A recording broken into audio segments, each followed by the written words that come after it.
IHP Média, la chaîne qui vous édifie. La mission pour remarquer quatre nayo aux ana étoile. Il y a une sœur avec la ngali solo. Elle dit papa. Tant on a lié ta kokuta na mwana mobali moko. À partir de la vie na ngati le bébé. Donc rencontre na mwana mobali wana et détruisa vie na ebebisa makamu na nyonso. Étoile na ezala qui volait. Étoile na eba iba yango. Il y a une autre frère avec la ngali solo. Azo ebisanga activité nanga ba makamu nanga nyonso banda ko marcher bien.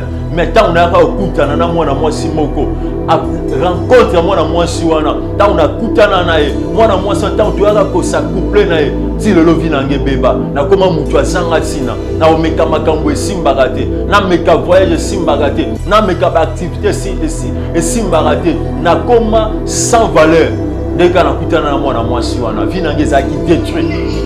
Et tant que vous comme détruit, moi la moitié on appelle jusqu'à présent, on a épée tous à la rater. Le diable c'est un voleur. Il y a un temps où ça a mutu, à Kenanda Kwanganga, pour akende koluka kis, pour akomana mbongo. Diable a un mbongo, il y a coupé sa mutute. Le diable a yibaka, ne me toi les abattus. Après la simani pour fou la battu, monsieur. Le diable c'est un voleur. Il faut comprendre que le diable c'est un voleur. Azaona akoyiba toi la battu. Azaona akoyiba mbongo abattu. Akoyiba chance abattu. Akoyiba libala abattu. Akoyiba biloko tout bénédiction ya vie abattu. C'est un voleur. C'est un voleur. C'est un voleur. Yesolobi muyibi akaka pona koyiba. Koboma pe kobebisa. Donc mission ya diable sur la terre. Et ça répond à Rohiba. Diable jamais a créé loko, a créé sale loko moko pour la vie en mout. Tant que yo ok pas nae, on bénéficie de loko moko boy. Il a Rohiba quelque part pour appeler ça yamo. C'est un voleur. Nazo déclaré dans qualité moussal ensemble. Yo remarqué étoile dans les qui volé. Zambazong c'est là yamo. Yo remarqué que étoile dans les qui volé. Chance dans les qui volé. Bénédiction les a qui volé, ma chance vie nous a qui volé, ma cambo nous a qui volé, les balles nous a qui volé. Rien n'est impossible à Dieu. Zambaza capable, il y a que zongi selayo, oyo bungisaki. Zambaza capable, il y a que récupérer étoile na yo. Zambaza capable, azongi sele étoile na yo. Ata evanda ki bisika mabe, ata mutu so banda ko bénéficier ce yango. Tala lelo, yo vi nous a bongo. Mais mutu so donga mapanga. Mituka sorte belé. Partout dans le monde. Azana ba compte ya banque ya makasi. Mais or étoile wana nzo keza ya yo. Étoile wana nzo keza ya yo. Mutu nyonso za ko s'approcher pembeni na yo. Nyonso ya raté pour bongisa. Musu soyez mission pour aiba. Musu soyez mission pour à détruire vie na yo. Musu soyez mission pour à remarquer na kati na yo. Ozana étoile moko makasi. Mission na ye aye ko sa nini pour aiba yango. Ezana une dame on a yebaka aza cadre na société moko munene mwana mwasi wana aza na nyonso aza ngeloko moko te mais na butu abimara akina kosala kipit akina kosala kibondumba kinyumba ona osala eza te po oluka mbongo mais mission na ye ezali po ayiba ba étoile abatu mission na ye ezali po ayiba ba étoile abatu yo omonika ke mwasi menzoka ya oluka mbongo te mission eza sani ayi baba étoile lelo eza na basi ebele o mission na bango eza po bayi baba étoile abatu eza pe na mibale ebele mission na bango eza ni po bayi baba étoile abatu diable azalaka na eloko te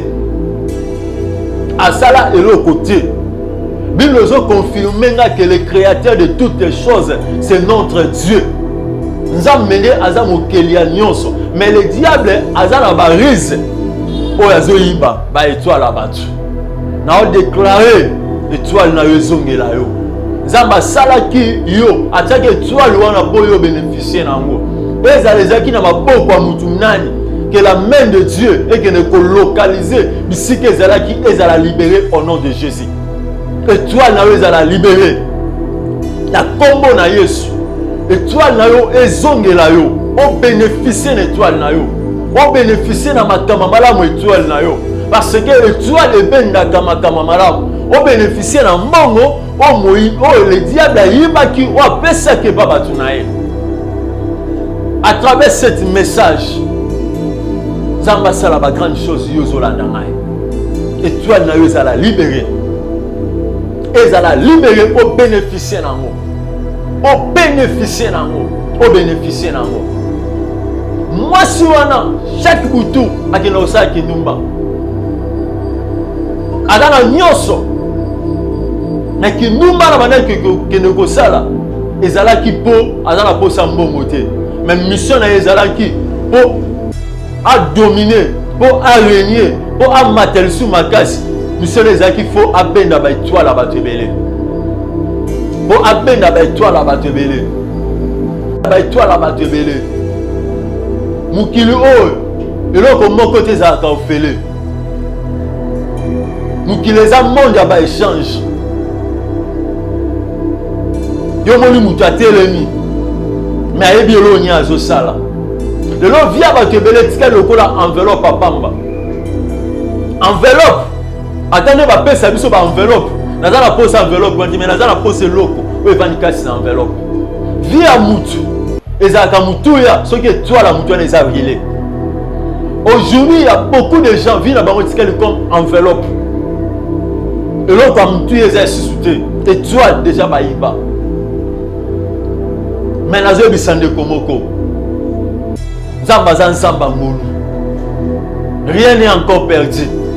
Zamba ko salongolu. La chaîne qui vous édifie.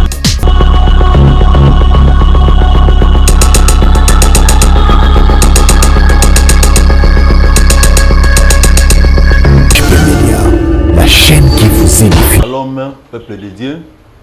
Que Dieu vous bénisse. C'est le prophète Papi Israël, les dons de Dieu. Tous les qui sont sous les lots, tout transmettre aux Isali, penser de la part de l'éternel Dieu. Vous allez qui n'attend tous les cas qui ne s'y côtoient par là, qui m'ont sur étoile. Merci pour Nazub appel, tu vas pas m'bolinzambe par rapport au message. Message où on a touché qui m'ont le peuple de Dieu. Na précisément la bambo qui est belé, mais na sepe le mingi na Sud-Afrique, en Afrique du Sud, batu belé ba benginga na Kenya, na France. Batu belé ba bengi car batu ya Canada, États-Unis na bobengi te non c'est là ceux qui osa mutalibo ceux qui bengi o apprécier o ezali message o le sous par la grâce de Dieu to leki to ko ba toujours ko parler c'est étoile parce que via mutu nyonso via mutu zo dépendre par rapport à étoile o nzambe atie kati ya mutu étoile et ko mema mutu musika. Or, ils allaient malamu pour étoile que nous musika, ce que étoile noyo, ils a brûlé. Joseph a eu tandoto 11 étoiles, mais 11 étoiles wana et banda iko brûlé, mais étoile n'a pas banda iko brûlé. Ma prière est que à travers ce message, tant au kolanda yango, Nguya Nzambe est localisé afin que étoile nayo cette fois-ci ils allaient brûler. Ils allaient brûler au nom de Jésus. Avant, Tobanda Makamnyoso, la ligne dans Tobon de l'Anzambe, éternel Dieu Tout-Puissant, le Dieu de mon appel, le Dieu de mon alliance, tant de Père n'a qu'à moment où entre tes mains. Les Kako Kambabiso de début jusqu'à la fin. Cher Saint-Esprit, on a besoin de toi, l'Esprit de Dieu, l'Esprit des prophètes, l'Esprit des signes, l'Esprit des prodiges, l'Esprit des miracles. Sois au milieu de nous, agis au milieu de nous. Na menacer nyonso o état le Seigneur na yote, nyonso o glorifier comme on a yote, que cela soit anéanti dans le nom puissant de notre Seigneur Jésus-Christ. Né na bonde liboye, né na lobi, amen.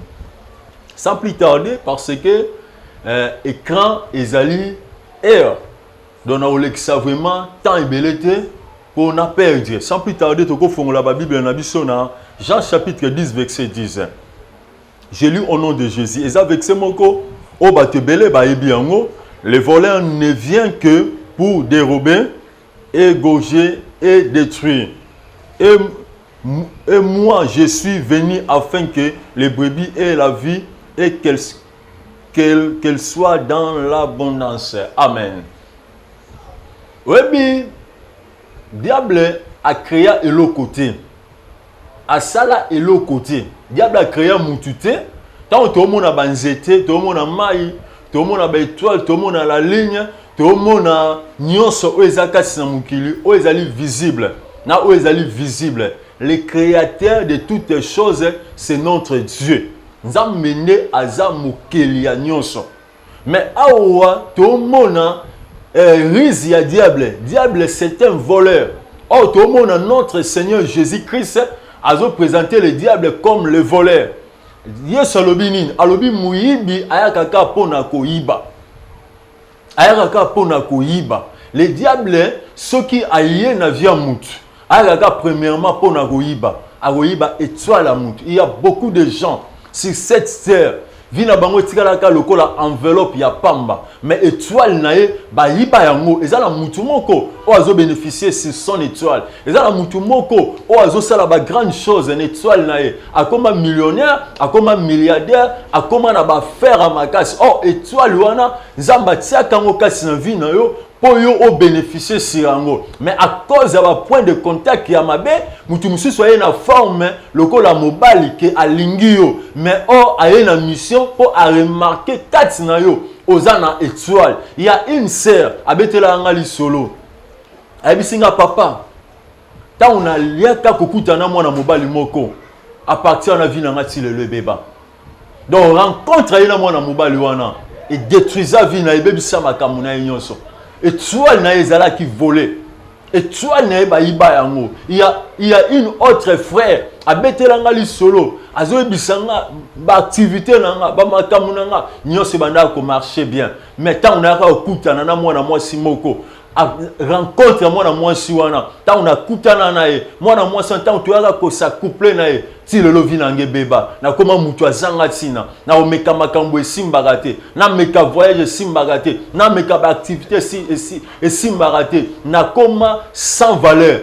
Ndeka na kutana na mwana mwasi wana. Vi nange zaki détruit. Pe tant vi nange komi détruit, mwana mwasi wana pe jusqu'à présent ngana pe tozala raté. Le diable c'est un voleur.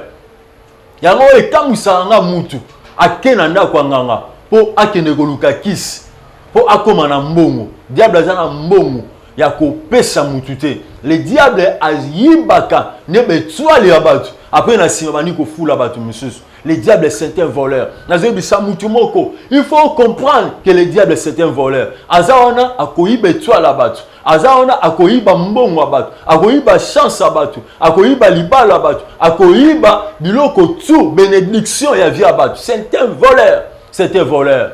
C'est un voleur. Yesu lobi muyibi akaka pona koyiba. Koboma pe kobebisa. Donc mission ya diable sur la terre. Et ça rapport na roiba. Diable jamais a koki ko créer loko, a koki ko sale loko moko pour na vie mutu. Tant muyo oké pa na ye, o bénéficier na loko moko bo. Ye a roiba quelque part pour apesa yo yango. C'est un voleur. Nazo déclarer na qualité mosala nzambe. Yo o remarka étoile na za ki voler. Nzamba zongi c'est là yango. Yo remarqué que toi les a qui volé, chance na les a qui volé, bénédiction les a qui volé, ba chance vie les a qui volé, ba makambo bo les a qui volé, libala les a qui volé. Rien n'est impossible à Dieu. Nzamba za capable ya ko zongisela yo oyo bungisaki. Nzamba za capable ya ko récupérer étoile na yo. Nzamba za capable azongisela étoile na yo. Ata evanda ki bisika ya mabe. Ata mutu muso banda ko bénéficier ce yango. Tala lelo yo vino zara bongo. Mais mutu muso otonga mapango. Atambola ba mituka sortebele.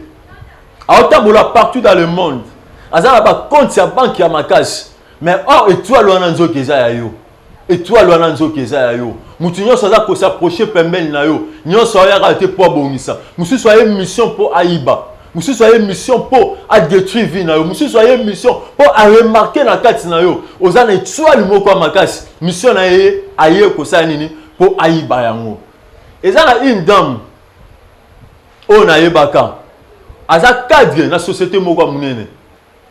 Mwana mwasi wana azana nyonso azangelo komo côté mais na butu abimara akina kosala ki pit akina osala ki bondumba ki numba ona osala ezate po luka mbongo mais mission na ezali po ayiba ba étoile batu mission na ezali po ayiba ba étoile batu yo omonika ke mwasi menzoka ya oluka mbongo te mission eza sani ayiba ba étoile lelo eza na basi ebele o mission na bango eza po bayiba ba étoile ya bato eza pe na mibale ebele mission na bango eza ni po bayiba ba étoile ya bato diable azalaka na eloko te asala eloko te Bible nous a confirmé que le créateur de toutes les choses c'est notre Dieu.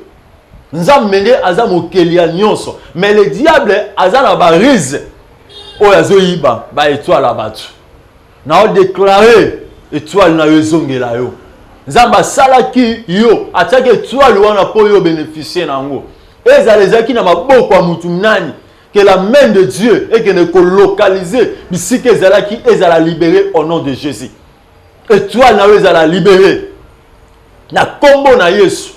Étoile na yo ezongela yo. O bénéficier na étoile na yo.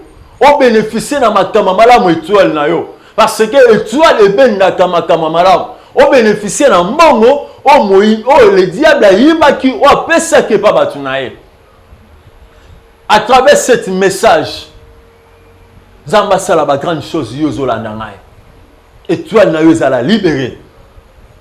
Ezala libéré au bénéficier nango. Au bénéficier nango. Au bénéficier nango. Moi si wana chaque boutou akena osa kinumba.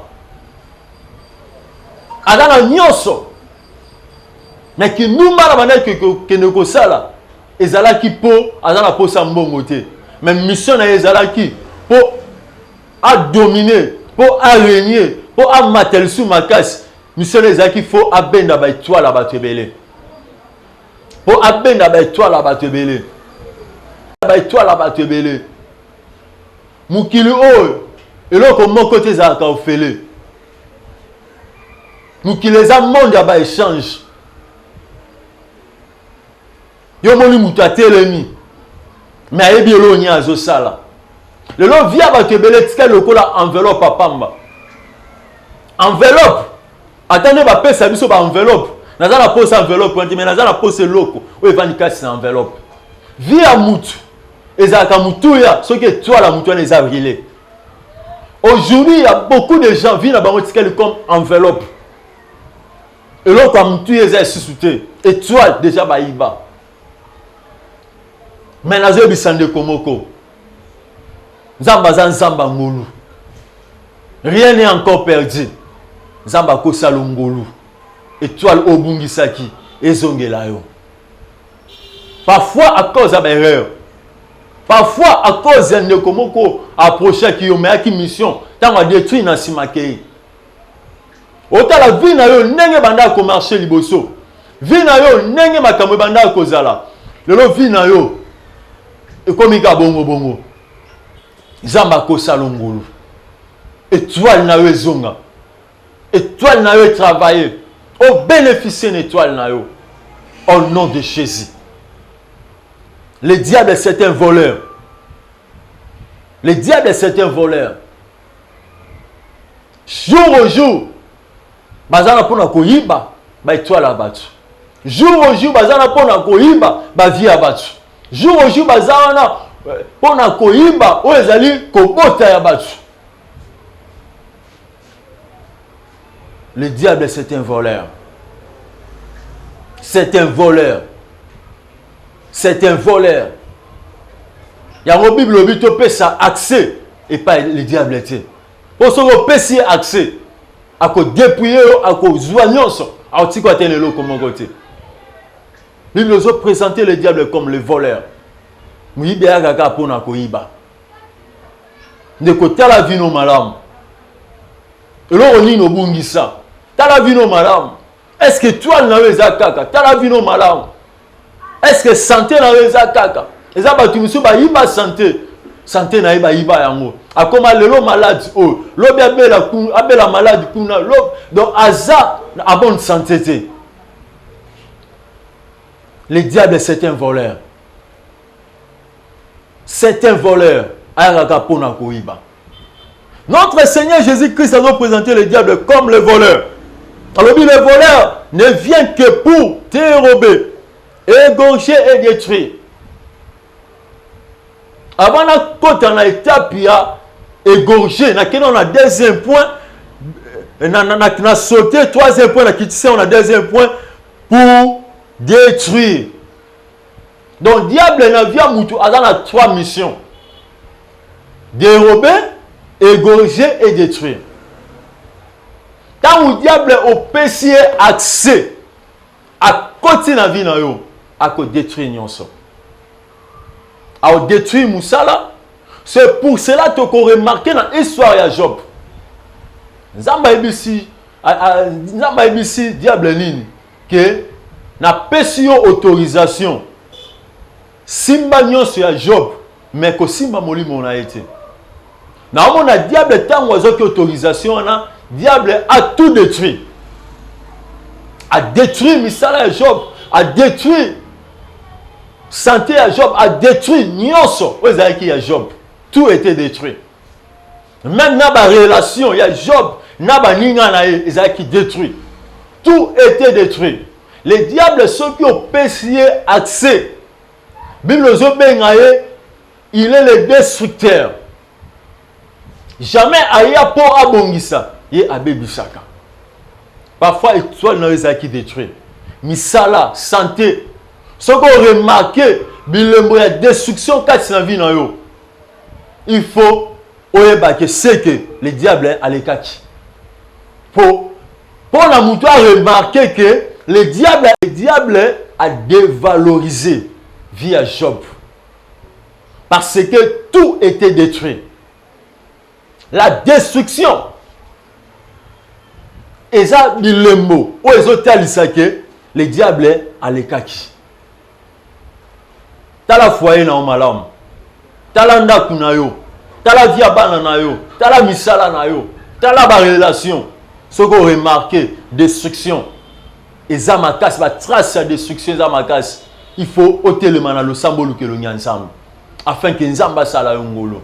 Afin que Nzamba bundelo malam. Afin que Nzamba bundela yo bitumba. Il faut contacter Basali Nzambe. Bilobi, confiez-vous à l'Éternel Dieu. Vous serez affermis. À ses serviteurs le prophète, vous réussirez. Toza na pona ko aider bino. Toza na pona ko sunga bino na losambo. Ndeko moka moi sabengi nga na Afrique du Sud. Moi na maladie makasi. To prier pour na moi na tango biki lobi na tango ye malade. Donc le diable injecta qui va ya maladie na katanda kunae. Mbongo moi ba sala nango makambo siso ezate. Mbongo ezaka ka hôpital. Mais par la puissance du Très-Haut, tu arrêtes qui force wana. Le lo qui me kotika sinanda kuana. Le maladie est qui na kuana. Parce que ba contacta qui mosali na nzambe. Ba tamusu yo moko kokate. Ce n'est pas en vain. Nzamba tie ba sali na ina senamo. S'il y a le faux, il y a aussi le vrai. Soko meka bisika mususu simbate na beti tolote meka na nzambe. O biso to salela. Afin que la gloire n'est pas ensemble. Le diable, c'est un destructeur.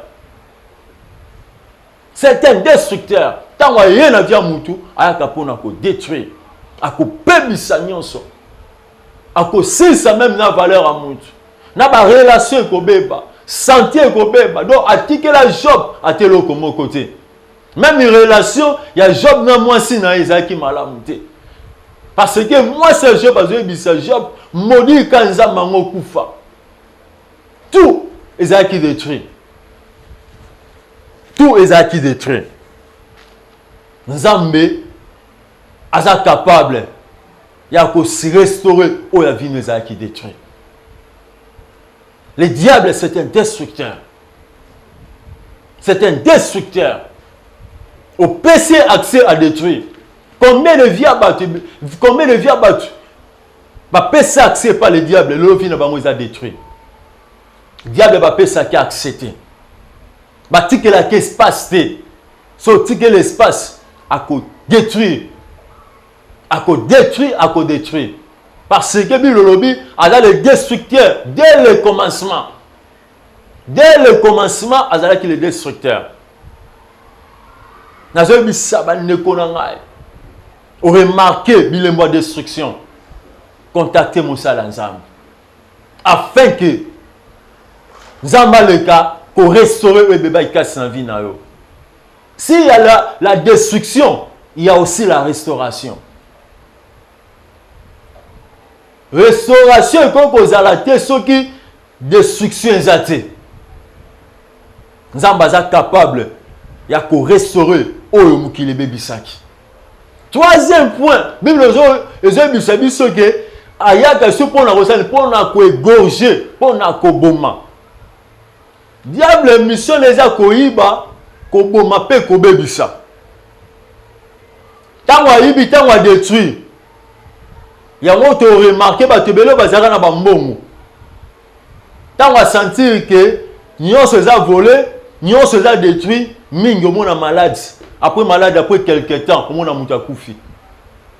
Pour muta la kita na ran likolo. Sera kiti na se mingi ba ou mela raté loba yeba nzambe. Les diables ont 3 missions. Koyiba koboma pe kobebisa. Mais yeso lobi ngai na ye pona pesa bomoy. Pe bomoy na ye ko pesa eza en abondance. Là où il y avait la mort, aye po pesa bomoy.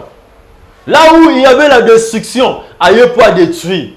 Là où il y avait la destruction, aye po à restaurer. Pardon, aye po à restaurer. Là où Baïbaki a yepo azongi c'est la batu. Oyo les diables a yibaki. Nazebi samutumoko ko perdre espoir te. Rien n'est encore perdu. Zambaza capable ya ko zongi c'est la yo oyo étoile na yo obungisaki. Zambaza capable et loko wan étoile zambasala ki ngo pona yo po yo o bénéficier seriango. Eza ya yo. Pour ezonga na salobo kona yo. Pour batumusu ba bénéficier na moto cette fois-ci, yo ba bénéficier d'étoile na yo. Oso balango mapangu mituka, okoma millionnaire milliardaire, okoma heureux ou heureuse na sena moyo. Parce que eza ya yo. Oza na droit ya ko bénéficier ce yango. Notre numéro pour contacter biso, c'est plus 243 97 15 15 722. Plus 243 97 15 15 722. Benga tozawana tokosunga bino dans la prière. Parfois ozobanga est-ce que ça mosala nzambe? Vrai témoignage. Eza zamena témoigner sur biso. Mukiloko loba. Soko lobi tout na bato za mosala nzambe. Mutu alinganga bakaza musala nzambe. Mais mutu alinganga ta aulubaza musala nzambe te. Soko lingo zala mutu na ngai luka bato balinganga baba malamu pona ngai. Mais soko lingo ko menemi nanga luka bato balinganga te baba mabe na ngai. Mais vrai témoignage, eza témoignage ozo uta dans le ciel. Benga musala nzambe. Problème wana Zambaza capable aussi ça yango. Problème moi Zambaza capable de remettre fin sur yango. Na répéter sous numéro plus 243 97 15 15 722 tozana pona ko sunga bino dans la prière afin que Zamba leka komi molisama kasi na vie na yo na lingi na prier sikopo na yo. Éternel Dieu tout puissant, na recommander ndeko moi si ndeko mobile, ndeko papa, ndeko maman, loboko na nguya ezali kolo na bango. Pe misala na yo emonisa makasi na bango. Na sengi grâce na yo elokaliser bango. Makambo ezaki bloqué na vie na bango et comme a débloqué. Étoile na bango ezala débloqué. Misala na bango ezala débloqué. Grâce faveur na yo ezali kolo na bango. Bundela bango bitumba o ezali visible. Na bitumba o ezali invisible. Bamona loboko na yo, bamona misala na yo, pe batatola monene na yo au nom de Jésus. Na déclarer babeli babika, bakangami bakangwama. Babola bakoma batu na bozi, bavia batu fongwama. Ba bazali na posa mikanda bazwa mikanda. Ngolu na yo na via moko na moko dans le nom puissant de Jésus. Nde na bondeli boye, nde na lobi. Amen. La chaîne qui vous édifie.